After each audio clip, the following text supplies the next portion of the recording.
स्वागत है आप सभी का बंधुओं हमारे YouTube चैनल जो कि दिनेश नागर के नाम से है।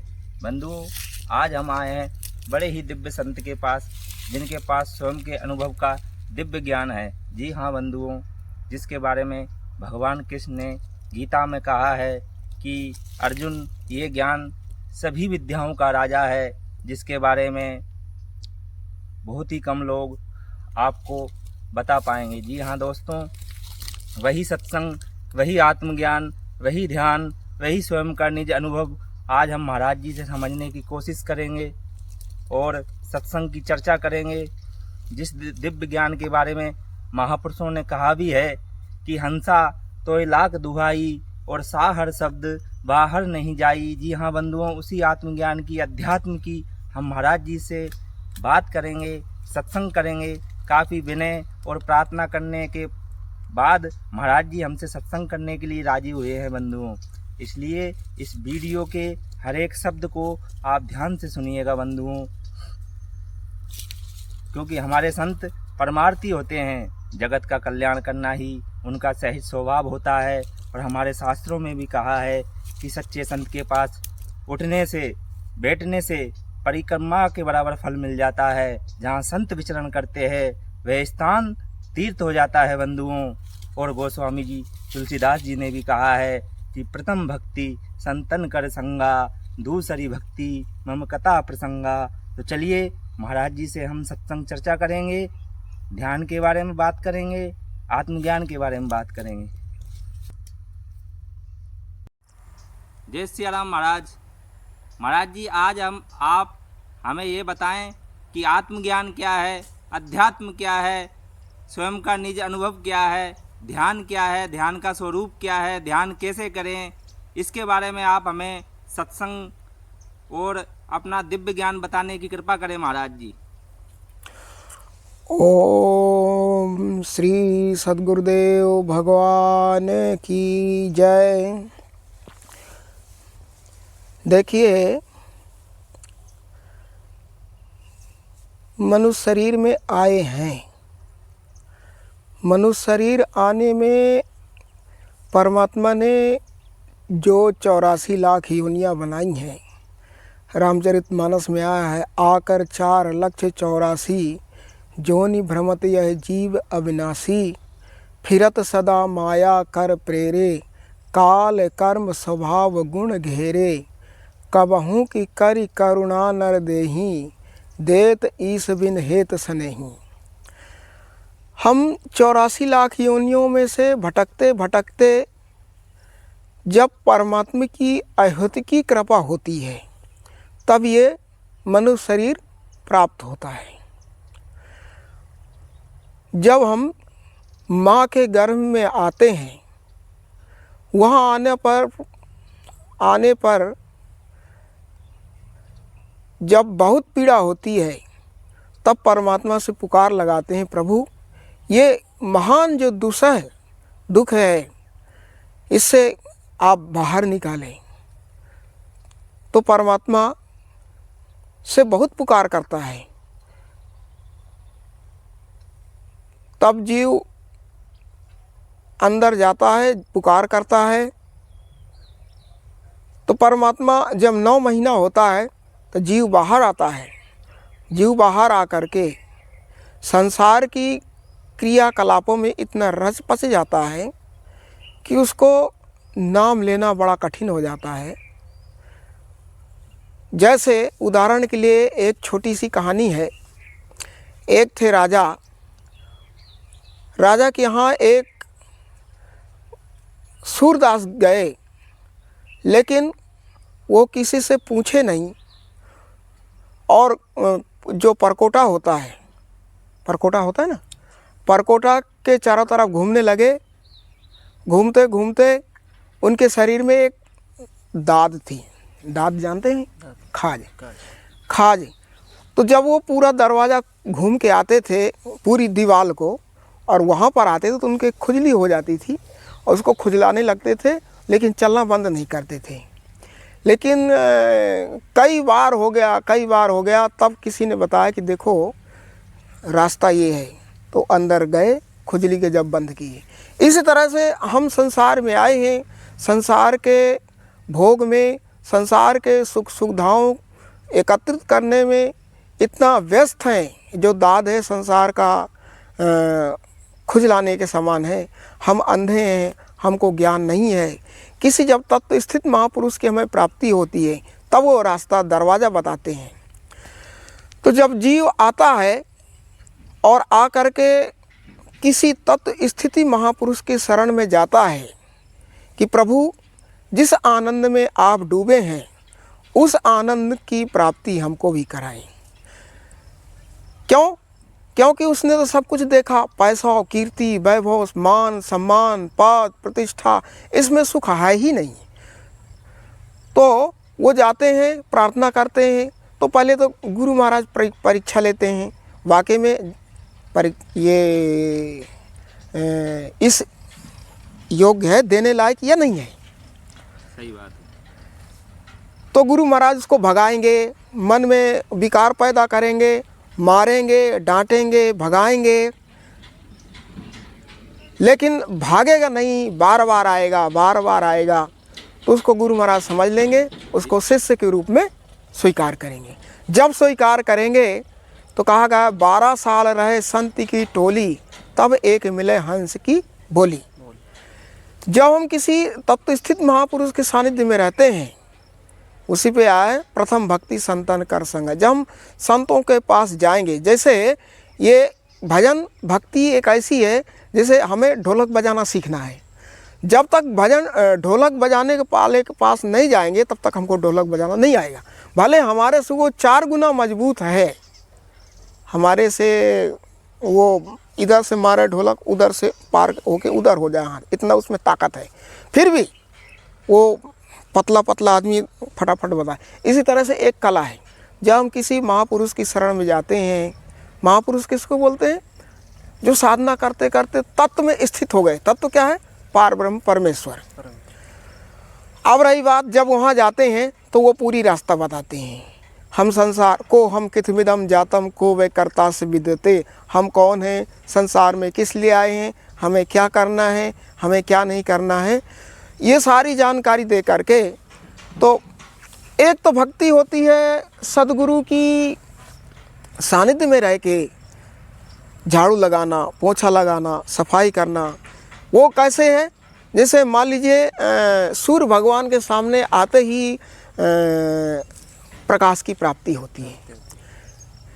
हमारे अंदर जो चोर का भय है, सांप का भय है, कीड़ा का भय है, इन सब जितने भी भय हैं, सूर्य के किरण निकलते ही, सूर्य के प्रकाश निकलते ही सारे वो भाग जाते हैं। भय जिनको बोलते हैं ना, भय। इसी तरह जब हम किसी तत्व स्थित महापुरुष के शरण में आते हैं तो हमें सारी जानकारी मिलती है कि वाकई में काम क्या है, क्रोध क्या है, लोभ क्या है, अहंकार क्या है, ईर्षा क्या है, तृष्णा क्या है। ये सारी जानकारी हमको प्राप्त होती। कहाँ पे? किसी तत्व स्थित महापुरुष की शरण में जाने के बाद। अब रही बात हमारी योग्यता है, हमको कितना जल्दी उस चीज़ को हासिल कर पाते। जैसे एक लड़का, स्कूल में तो सारे लड़के जाते हैं, 4 साल जाते हैं, 5 साल जाते हैं, कोई 1 क्लास पास किया, कोई 2 क्लास किया, कोई 10 क्लास किया, लेकिन कलेक्टर तो कोई कोई ही बनता है ना। इसी तरह से हम सब जाते हैं किसी महापुरुष के पास, जा करके हमारी कितनी योग्यता है, हम वहाँ से फिर पीछे आ जाते हैं। व्याधि स्त्यान, इस तरह जो 9 प्रकार के विक्षेप होते हैं, ये माया हम पे डाल देती है, अवगुण डाल देती है, आलस, व्याधि, स्त्यान, प्रमाद, इस तरह के बहुत सारे जो 9 विक्षेप बताए गए सब डाल देती है। तो जब हम तत्व स्थिति महापुरुष के पास जाते हैं तो वो बताते हैं कि हमारे पास 4 वाणियाँ हैं। कौन सी? बैखरी वाणी ये है जो अपन बोल रहे हैं, राम राम राम राम राम राम राम। तो हम जो गुरु महाराज के सेवा का क्यों महत्व बताया गया है, जैसे हम बाहर कोई भी कार्य करते हैं तो हमारा संसार मन भटकता है। जब हम किसी सेवा में लगेंगे, झाड़ू लगा रहे हैं, तो हमारा मन यही लगेगा ना। तो जब हम वो आश्रम में सफाई करेंगे, गुरु महाराज की सेवा करेंगे, तो उससे बनेगा पुण्य। जब पुण्य बनेगा तो हमें जो हमारी साधना में जाने की हमको मदद मिलेगी, साधना में जाने का हमको एक भूमिका, पहली भूमिका है, जो 7 भूमिकाएँ, शुभेच्छा, सुविचारना, तन मन सा, इस तरह से जो 7 भूमिकाएँ हैं, तो ये है बैखरी। कहते नाम जपो, जीभ से नाम लेते रहे, हमारी योग्यता नहीं। ये कैसे, जैसे एक लड़का जाता है तो एक पुस्तक में बड़े बड़े अक्षर बनाता ना, का, फिर खा, फिर इस तरह से, लेकिन वही लड़का जब बड़ा हो जाता है ना तो इतने बड़े में ही पूरी पर्चा बना के धर देगा। लड़का वही, पढ़ाई वही, लेकिन इस पढ़ाई में उस पढ़ाई में अंतर है। तो जब हम गुरु महाराज के पास जाते हैं, सदगुरु के सानिध्य में जाते हैं, तो वो बताते हैं कि शरीर से सेवा करो और मन से जाप करो। तो हमारा इतना अभ्यास है नहीं, तो बोल देते थे राम राम राम जाप करो। फिर जब हमारा इससे अभ्यास हो जाता है तो बोलते हैं बैखरी मध्यमा, हमारा जीभ हले, ओंठ हले, लेकिन वाणी ना निकले, उसको बोलते हैं बैखरी मध्यमा। फिर पश्यंती, जिस प्रकार से हमारा मन से हम संकल्प करते, हम यहाँ बैठे नारगढ़ गए, ये हम बैठे बॉम्बे हो आए, ये दिल्ली हो आए, हमारा मन जा रहा है ना। इसी प्रकार से हम लोगों से बात करें, लोगों से व्यवहार करें, लेकिन मन ही मन से हमारा नाम जाप चलता रहे, तो उसको बोलते पश्यंती। फिर उसके आगे आता है अजपा। अजपा, निरंजन माला घट में फिरे दिन रात, ऊपर आवे नीचे जावे, श्वास श्वास चल जात, संसारी नर समझत नाही, व्यर्था जन्म गमात, निरंजन माला घट में फिरे दिन रात। तो ये हमारा जो स्थूल शरीर है, इस स्थूल शरीर में हमारी ये कुंडलियाँ हैं, मूलाधार, स्वाधिष्ठान, मणिपूर्ण, अनाहत, विशुद्ध, आज्ञा और सहस्त्रार्थ है। जो साधक होते हैं, महापुरुष होते हैं, के सानिध्य में रहते हैं, और स्तंभ में बैठा करके ज्ञान देते हैं, मन को रोकते हैं, और ये जो हमारी श्वास चल रही है प्रत्येक कुंडली में टकरा के चल रही है, मूलाधार से लेके और सहस्त्रार्थ होकर के और नाक से निकलती है। तो जब ये पूरे सब ऊर्ध्वमुखी हैं, है ना, तो सब एक खिल जाते हैं। जब कब, जैसे हम पानी पेड़ में डालते हैं, सब खिल जाते हैं, फूला जाता है। इसी तरह से जब हमारा नाम का जाप चालू हो जाता है तो प्रत्येक कमल में श्वास की रगड़ चलती है, रगड़ चलती है। तो जब हम बैठते हैं, नाम जाप में चालू होते हैं, तो ये श्वास ऊपर जाती, ओ अंदर गई माँ। हमें ना खींचना है, ना छोड़ना है, ना ज़्यादा लेना है, स्वाभाविक रूप से जो चल रही है, इसको निरंजन माला कहा गया है। निरंजन, निरंजन क्यों कहा गया है? जिसका अंजन नहीं, मतलब जब से चालू हुई है और जब तक रुकेगी नहीं, वो निरंतर चल रही, इसलिए उसको निरंजन कहा गया है, निरंतर चल रही है। तो ये श्वास में हमें पहले जब चलते हैं तो ये श्वास चलते चलते पहले मन भागेगा, मन को हम दृष्टा बनाएं, अंतःकरण में रोकें, देखें ऊपर कब गई और नीचे कब आई, ऊपर कब गई नीचे कब आई। शांत एकांत बैठ करके उसको सुने। तो पहले आवाज़ आएगी सर सर, क्योंकि सांस तो हवा है ना, ऊपर जाएगी सर, नीचे आएगी सर। कितनी चलती? 21,608 श्वास 24 घंटा में चलती है। जो निरंतर उठते सोते जागते बैठते, वो कब होगा? जब हम किसी स्थित महापुरुष का शरण लेंगे तब। ऐसा कोई ज़रूरी नहीं कि हम वहीं परमानेंट रहें, हम घर से भी आएँ जाएं, जैसे आया प्रथम भक्ति संतन कर संगा, हम आएँ जाएं। क्योंकि जैसे कुल्हड़ा होता है, कुल्हड़ा होता है, करत करत अभ्यास जड़मत होत सुजान, रसरी आवत जात सिल पर परत निशान। करत करत अभ्यास जड़मत होत सुजान, रसरी आवत जात सिल पर परत निशान। पहले कुआं होते थे, माताएं पानी भरती थीं, मोटर तो थे ही नहीं, तो एक रस्सी के आते जाते उसमें गड्ढे हो जाते थे ना पत्थर में। तो उसी कहा गया है करत करत अभ्यास हम किसी चीज़ का अभ्यास करते हैं, चाहे पढ़ाई का हो, चाहे कृषि का हो, या और की कोई भी चीज़ का, हम जिस चीज़ का अभ्यास करते हैं वही की मात्रा हम पे बन जाती है। हम जो भी संसार की या जिस चीज़ के हम चिंतन श्वास में डालेंगे, ये अंतर ले जाएगी और बाहर छोड़ेगी, अंदर के विचार छोड़ेगी और बाहर के विचार अंदर ले जाएगी। तो जो नाम की प्रक्रिया है, नाम जब निरंतर चालू हो जाता है, रस गगन गुफा से अजर झरे, जब साधक साधना में इतना मन को लगा देता है, श्वास में इतना तन्मय हो जाता है, तन्मय का मतलब एकीकार हो जाना।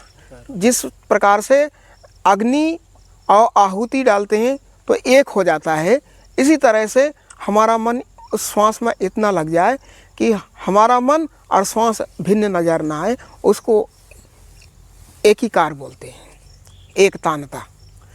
तो जब हम इतना प्रखर हो जाता है, सोते उठते जागते बैठते हमारा श्वास में नाम ढल जाता है, तो आगे चल के जिसको हमारी प्रत्येक पंखुड़ियाँ जागृत होती हैं जो भी, लेकिन मूल आधार में आदि गणेश, स्वाधिष्ठान में ब्रह्मा जी, और नाभि चक्र में विष्णु और माता लक्ष्मी का वास होता है, और हृदय जो है होता है, यहाँ पर भगवान शंकर माता पार्वती का वास होता है, कंठ में सरस्वती का माता का होता है, और ये जो होता है ना, इसको आज्ञा बोलते हैं, ये त्रिकुष्ठ होता है। जब साधक यहाँ पहुँचता है तो यहाँ पर ये इसका जब भेदन होता है तो इसे भ्रमर गुफा के ऊपर सहस्त्रार्थ है। सहस्त्रार्थ में जब साधक पहुँचता है तो जो ये हमारा सहस्त्रार्थ है, भ्रमर गुफा को क्रॉस करके जब सहस्त्रार्थ में पहुँचते हैं तो अनंत पंखुड़ियों का जो दल होता है, वहाँ पर अमृत की प्राप्ति होती है। उस अमृत पी के और साधक अमर हो जाता है। ये तो हो गया नाम की प्रक्रिया। अब चलते हैं ध्यान। ध्यान में एक तो बाहर का ध्यान होता है, कोई किसी चीज़ का ध्यान मानता है, कोई किसी चीज़ का मानता है। जैसे रामकृष्ण परमहंस थे, वो माता का ध्यान करते थे, माता का ध्यान करते थे, तो ध्यान करते करते करते करते वो अपने आप को स्त्री ही समझने लगे। वो देखने लगे हमारे स्तन हो गए, हमारे बाल हो गए, हमारे मतलब पूरा अपने आप को नारी ही स्वरूप समझने लगे हो। तो जब जाते हैं माता से पूछते हैं कि हे माँ, मुझे शांति चाहिए। माँ ने कहा, माँ क्या चाहिए?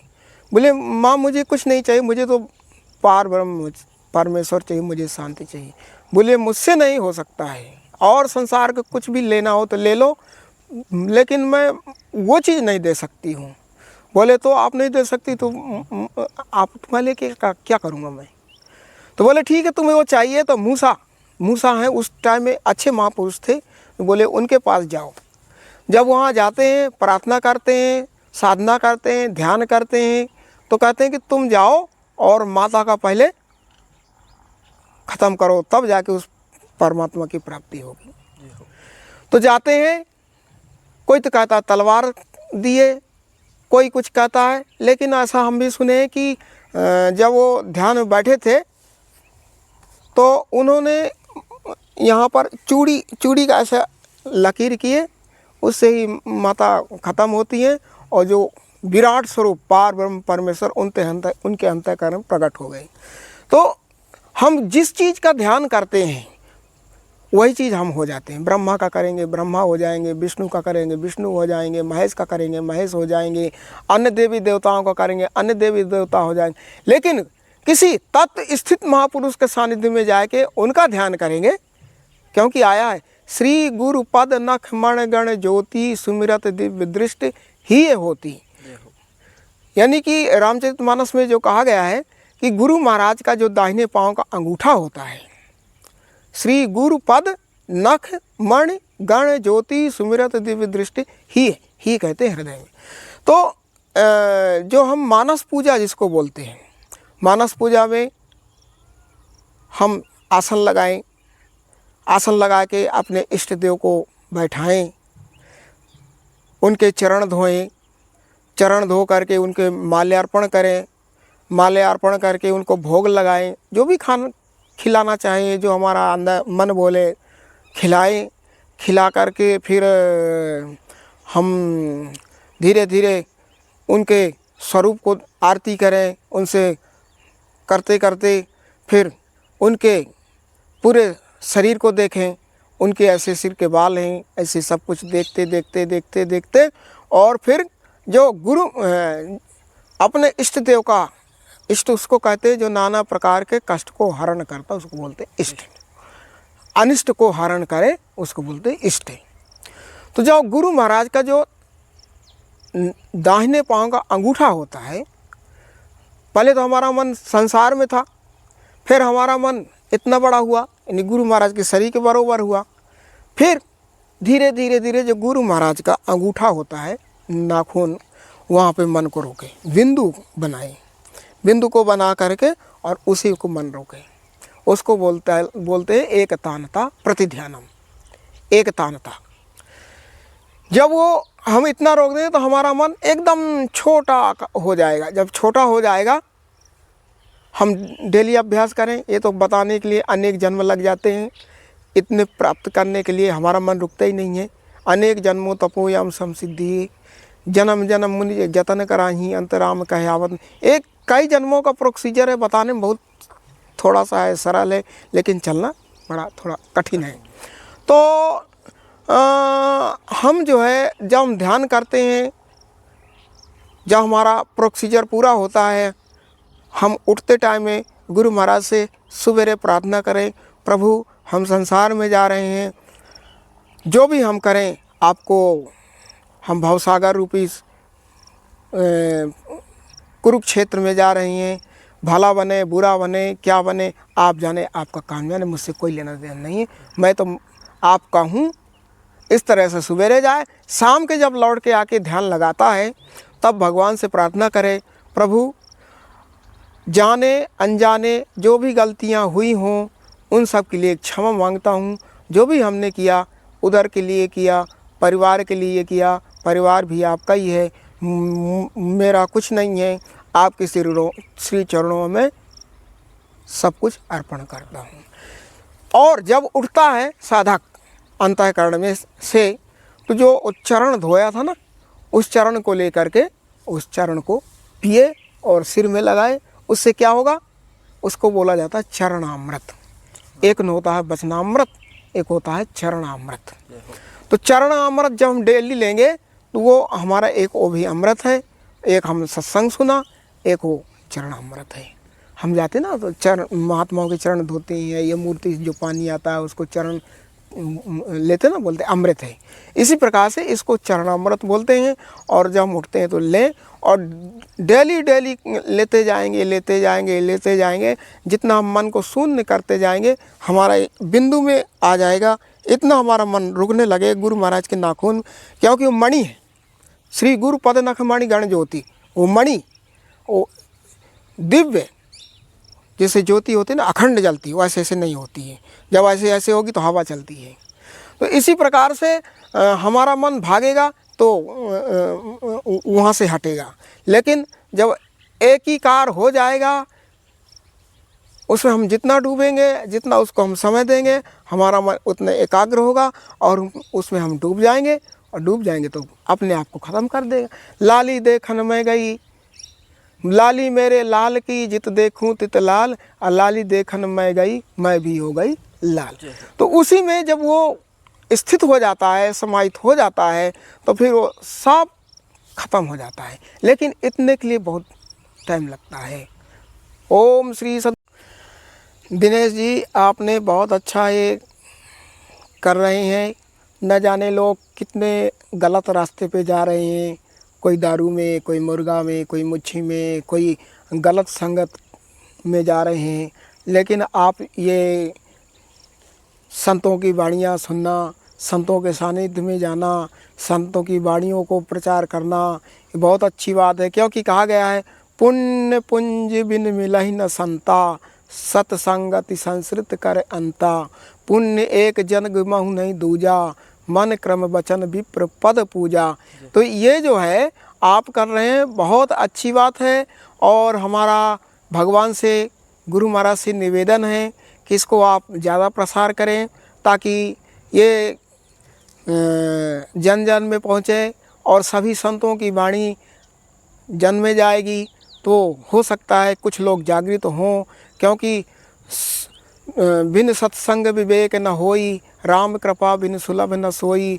बिना सत्संग के ये चीज़ हासिल हो ही नहीं सकती है।